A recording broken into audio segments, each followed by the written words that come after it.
कैसे हो आप? Welcome to our class. Myself Ankita Soni. तो आज हम वापस कक्षा 5 का पाठ नंबर 4 सर्वनाम के बारे में पढ़ेंगे।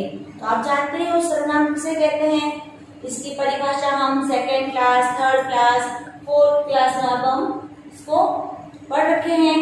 आज हम वापस इसको रिवाइज करेंगे। तो सर्वनाम किसे कहते हैं? संज्ञा के स्थान पर प्रयोग होने वाले शब्दों को सर्वनाम कहते हैं। ठीक है, जानते हो ना सर्वनाम के बारे में। तो अब हम इसकी नॉर्मल डेफिनेशन लिखते हैं। क्या परिभाषा है सर्वनाम की? वे शब्द जो संज्ञा के स्थान पर प्रयुक्त होते हैं। तो अपन लिखेंगे संज्ञा के स्थान पर। संज्ञा के स्थान पर मतलब जहां अपन संज्ञा शब्द का प्रयोग करते हैं उसकी जगह, उसकी प्लेस पर अपन क्या करेंगे? सर्वनाम शब्दों का प्रयोग करेंगे। क्यों करेंगे सर्वनाम शब्दों का प्रयोग? क्योंकि सर्वनाम शब्द का प्रयोग करने से जो वाक्य है वो ज्यादा सरल हो जाता है। बार बार हमें किसी व्यक्ति का नाम नहीं लेना पड़ता। इसे संज्ञा के स्थान पर प्रयुक्त होने वाले शब्द क्या कहते हैं? उसको अपन सर्वनाम कहते हैं। जैसे आपको मैं एक उदाहरण देती हूँ। जैसे देखना आप, रमेश एक लड़का है। रमेश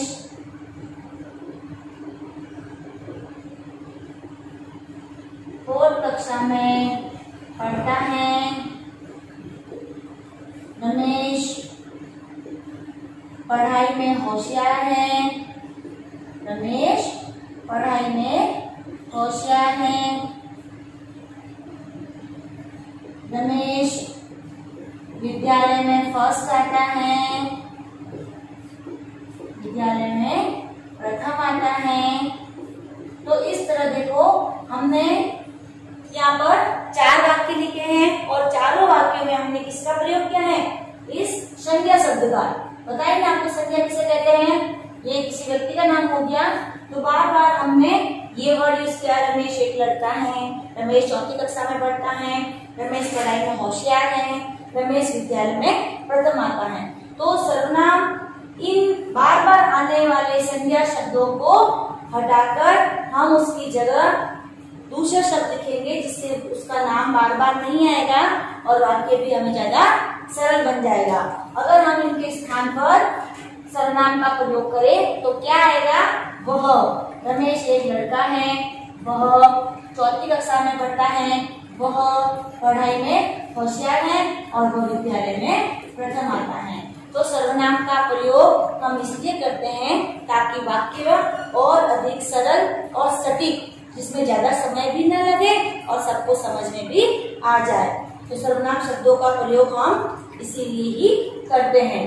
तो वे संज्ञा शब्द जिनको हम संज्ञा के स्थान पर प्रयोग करते हैं उन्हें हम क्या कहते हैं? सर्वनाम शब्द। अब कुछ सर्वनाम शब्द देखिए आप क्या क्या आते हैं सर्वनाम शब्द। जैसे क्या आएगा? मैं, तुम, वह, वे, उन्होंने, उन्हें।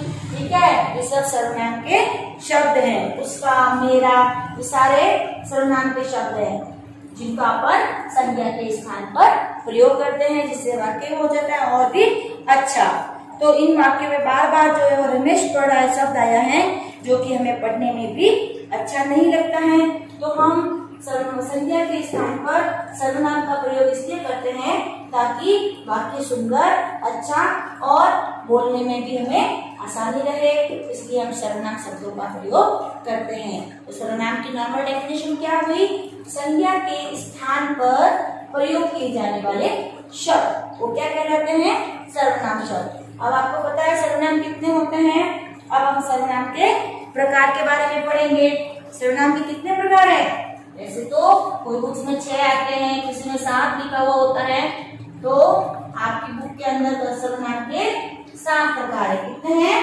7। अपन लिखेंगे। नेक्स्ट टॉपिक है सर्वनाम के प्रकार। सर्वनाम के प्रकार, सर्वनाम के भेद, काइंड्स ऑफ प्रोनाउन।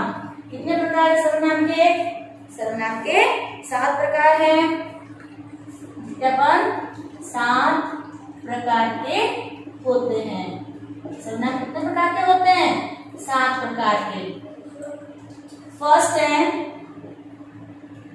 पुरुषवाचक सर्वनाम, पुरुषवाचक सर्वनाम। दूसरा है निश्चयवाचक सर्वनाम, निश्चयवाचक सर्वनाम। थर्ड है अनिश्चयवाचक सर्वनाम, अनिश्चयवाचक सर्वनाम। फोर्थ क्या है? संबंधवाचक सर्वनाम। क्या है? संबंधवाचक सर्वनाम। फिफ्थ क्या है? प्रश्नवाचक सर्वनाम। कौन सा है?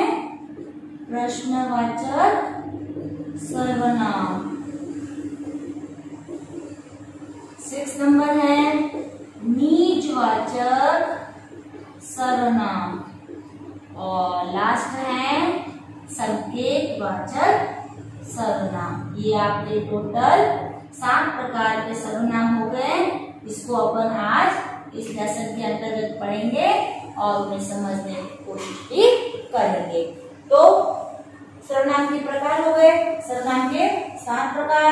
पहला पुरुषवाचक, निश्चयवाचक, अनिश्चयवाचक, संबंधवाचक, प्रश्नवाचक, निजवाचक और संकेतवाचक। अब हम इनको थोड़ा डिटेल में पढ़ेंगे। अब हम पहला सर्वनाम लेते हैं पुरुषवाचक सर्वनाम। इस सर्वनाम में क्या होता है?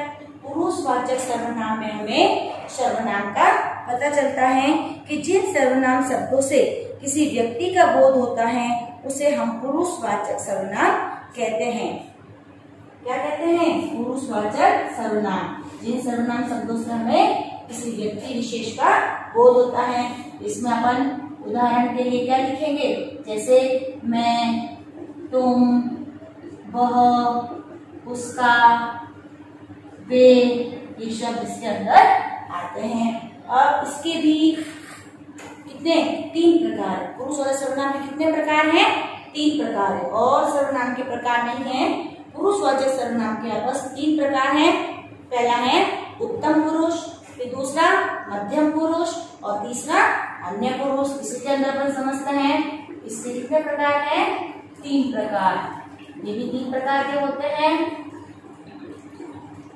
फर्स्ट है उत्तम पुरुष। देखो उत्तम का मतलब जो सबसे अच्छा होता है ना वो होता है उत्तम। फर्स्ट है उत्तम पुरुष। उत्तम पुरुष में क्या होता है?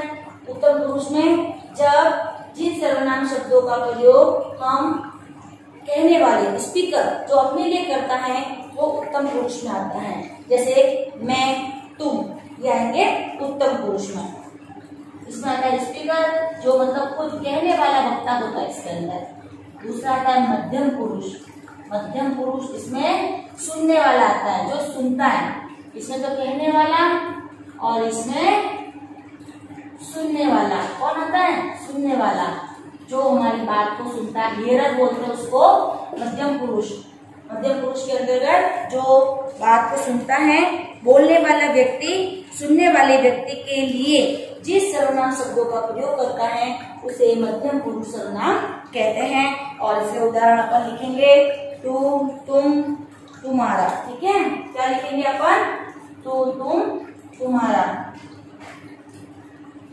इसके अंदर आएंगे तुम, तुम, ये वर्ड इसके अंदर आते हैं। फिर थर्ड नंबर आता है अन्य पुरुष। ये भी इसी का ही एक प्रकार है, अन्य पुरुष। अन्य पुरुष के अंतर्गत थर्ड पर्सन आता है, जिसके बारे में कुछ कहा जाए, जिसके बारे में कहा जाए। थर्ड पुरुष आता है, जैसे कि हमने उसके बारे में बातचीत की तो ये अन्य पुरुष में आता है। तो पुरुषवाचक सर्वनाम में क्या होता है? जब व्यक्ति अपने लिए जिन सर्वनाम शब्दों का प्रयोग करता है वो पुरुषवाचक सर्वनाम में आते हैं। पुरुषवाचक सर्वनाम के भी 3 प्रकार हैं, उत्तम पुरुष, मध्यम पुरुष अन्य पुरुष। उत्तम पुरुष में स्वयं अपने लिए कहता है, जैसे मैं, मेरा, मुझको, और मध्यम पुरुष में सुनने वाला, दूसरा सेकंड पर्सन आता है इसके अंदर, जो तुम, तुम्हारा, तुम्हारे, तुम्हारे लिए। और अन्य पुरुष में जिसके बारे में बातचीत की जाए, इसके अंदर क्या जाता है, वे, वह, उसका, ये वर्ड इसमें आते हैं। तो आप पुरुषवाचक सर्वनाम को समझ चुके हैं कि इसके भी 3 प्रकार होते हैं। अब हम पढ़ेंगे सेकंड, निश्चयवाचक सर्वनाम। क्या पढ़ेंगे? निश्चयवाचक सर्वनाम। निश्चयवाचक सर्वनाम में क्या होता है, इसके हमें शब्द से ही पता चलता है। निश्चयवाचक सर्वनाम, जिस सर्वनाम शब्द द्वारा किन्हीं निश्चित व्यक्ति या वस्तु का बोध होता है, उसे हम क्या कहते हैं? निश्चयवाचक सर्वनाम। निश्चित व्यक्ति या वस्तु का बोध होता है कि हाँ यह उसी का है, ये किसी का नहीं है। इस तरह से निश्चित व्यक्ति या वस्तु का बोध होता है, उसे हमें निश्चयवाचक सर्वनाम कहते हैं। जैसे यह वही पुस्तक है जो मैंने पढ़ी थी, यह वही लड़का है जिसको मैंने देखा था। तो इसके उदाहरण क्या हो जाएंगे? यह, वह, ठीक है। मतलब इसमें निश्चित होता है कि यह उसी का है, यह वही है। तो यह और वह इसके उदाहरण हो गए निश्चयवाचक सर्वनाम के। अब थर्ड है अनिश्चयवाचक सर्वनाम। जस्ट इसका विलोम, अनिश्चय मतलब जिसमें किसी अनिश्चित व्यक्ति या वस्तु का बोध होता है, मतलब पता नहीं होता कि कौन है। तो इसमें ऊपर लिखेंगे अनिश्चित व्यक्ति या वस्तु का बोध होता है, ठीक है। अनिश्चित व्यक्ति या वस्तु। अब अनिश्चित व्यक्ति या वस्तु कैसे हो गया? जैसे मैंने कहा देखो बाहर कोई आया है। अब कोई आया है, कौन आया है पता नहीं है। जैसे कुछ लेकर आओ, अब कुछ क्या, कोई निश्चय नहीं है। कौन खड़ा है, कौन है, अपने को कोई पता नहीं है। तो ये कोई, कुछ, कौन, ये वाले वर्ड किसमें आते हैं? अनिश्चयवाचक सर्वनाम है। तो जिन सर्वनाम शब्दों द्वारा किसी निश्चित व्यक्ति या वस्तु का बोध नहीं होता है, उसे हम अनिश्चयवाचक सर्वनाम कहते हैं। इसके उदाहरण होंगे कोई और कुछ। कोई, कुछ, कौन, ये इसमें आ जाते हैं। थर्ड है संबंधवाचक सर्वनाम। संबंध मतलब रिलेशन होता है एक के साथ दूसरे का। इसमें एक वाक्य दूसरे वाक्य के ऊपर डिपेंड करता है, इसलिए इसको संबंधवाचक सर्वनाम कहते हैं। अब संबंधवाचक सर्वनाम कैसे कहते हैं? देखो जैसे अपन वो बोलते ना लोगों की, जो करेगा सो भरेगा, जैसा करेगा वैसा भरेगा, जो बोएगा वो काटेगा। तो ये वाले वर्ड है ना, जो, सो, जो, वह, तो ये एक वाक्य का दूसरे वाक्य से संबंध दर्शाते हैं, इसीलिए ये संबंधवाचक सर्वनाम कहलाते हैं। इसकी नॉर्मल डेफिनेशन क्या होती है कि जिन सर्वनाम शब्दों का किसी अन्य संज्ञा सर्वनाम शब्दों से संबंध होता है या जो दो वाक्यों को जोड़ते हैं, वह संबंधवाचक सर्वनाम कहलाते हैं। जैसे जो कठिन परिश्रम करेगा सो सफल होगा। तो ये जो, सो, जो, वह, जैसा, वैसा, ये इसके उदाहरण वाले शब्द है, ठीक है। जैसे कि जो बोएगा सो काटेगा, जो जैसा करेगा वो वैसा पाएगा, जैसा करेगा वैसा भरेगा, जो जितनी मेहनत करेगा सो परिश्रम से पास होगा। तो संबंधवाचक सर्वनाम में एक वाक्य का दूसरे वाक्य का संज्ञा या सर्वनाम शब्दों द्वारा संबंध होता है, उसे हम संबंधवाचक सर्वनाम कहते हैं, ठीक है। अब नेक्स्ट है प्रश्नवाचक सर्वनाम। बिल्कुल सिंपल है। कैसे सिंपल है? प्रश्नवाचक, फर्स्ट इसकी पहचान होती है, वाक्य के अंत में क्या होगा? क्वेश्चन मार्क्स होगा, प्रश्नवाचक चिन्ह होगा। और इसके वाक्य में क्या आएंगे? कब, कैसे, कौन, तो ये वर्ड्स के अंदर आते हैं। जैसे कि इसकी अगर नॉर्मल डेफिनेशन देखें तो जिन सर्वज्ञ सर्वनाम शब्दों द्वारा किसी प्रश्न का बोध हो तो वो प्रश्नवाचक सर्वनाम कहलाता है। जैसे यह पुस्तक किसकी है, ये एक वर्ड हो, वाक्य हो गया, यह पुस्तक किसकी है, पीछे अपन लगा दे क्वेश्चन मार्क्स। तो क्या मतलब हुआ कि ये क्वेश्चन पूछ रहा है कि यह पुस्तक किसकी है। तो जिन सर्वनाम शब्दों द्वारा हमें प्रश्न का बोध हो वाक्य में कि ये प्रश्न पूछ रहा है और वाक्य के अंत में प्रश्नवाचक चिन्ह हो तो वो होता है प्रश्नवाचक सर्वनाम। इसके उदाहरण क्या आएंगे? इसके उदाहरण आएंगे जैसे कि यह, कौन, क्या, कैसे, कब, ये वाले वर्ड इसमें आएंगे। जैसे अपन लिखे इसके उदाहरण, किसका, कौन, क्या, कब और में क्या है question marks.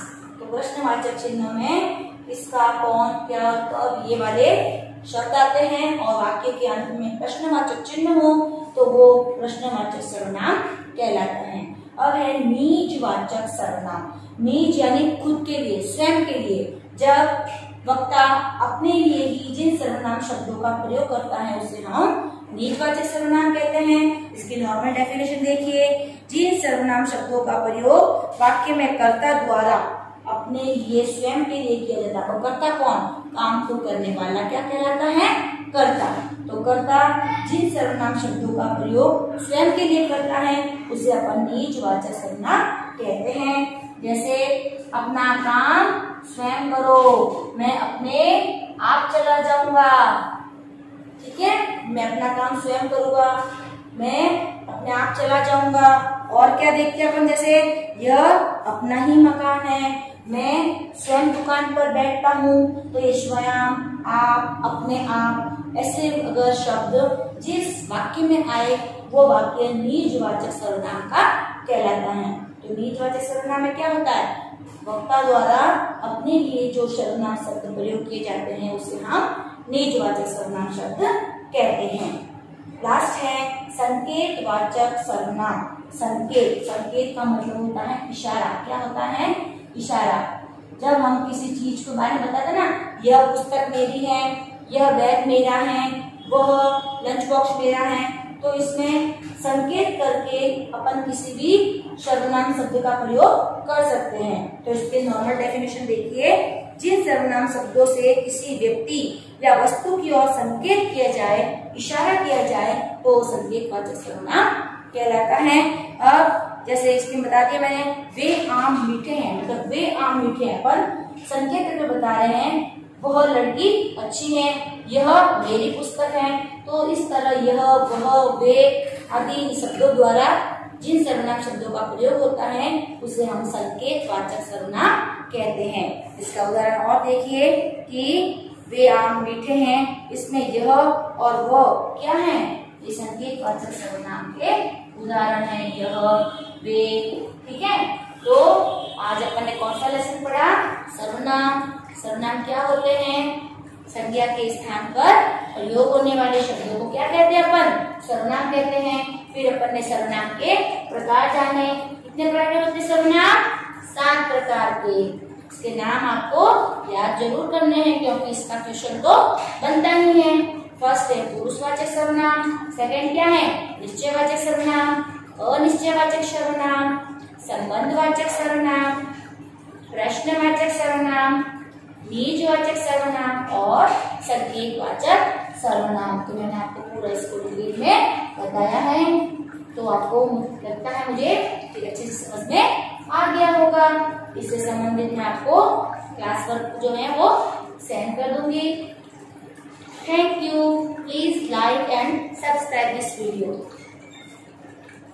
Thank you for watching the video. If you like the video, please subscribe our channel and press the bell icon for another updates. Thank you.